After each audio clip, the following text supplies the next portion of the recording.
Un pasito más, estamos clasificados para esa final mundial, que era nuestro primer gran objetivo, y ahora dentro de esa final pues intentaremos luchar por nuestro mejor puesto. La semifinal era bastante dura, con K2s y tripulaciones de mucho nombre. Bueno, de hecho los actuales bronce en el Campeonato del Mundo del año pasado se han quedado fuera de la final, así que estaba muy cara, pero bueno, hemos conseguido un puesto entre los 3 mejores y lo importante es que hemos pasado a la siguiente ronda. ¿Y ahora para la final?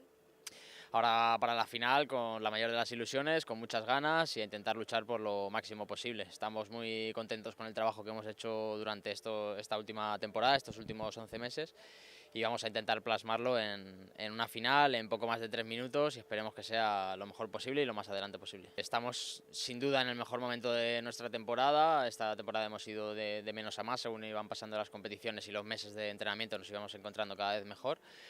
Y creo que podemos hacer un buen papel, pero habrá que esperar a esa gran final para ver dónde estamos realmente. Bien, muy contentos de estar una vez más en la final de medallas.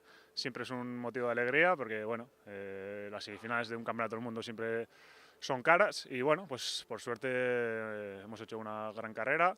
Queríamos, bueno, pues guardar un poquito de fuerzas para la final de esta tarde, que, bueno, hay pocas horas de recuperación y bueno, pues todo cuenta.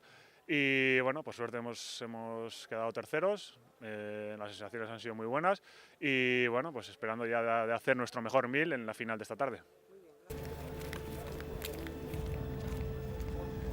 gracias.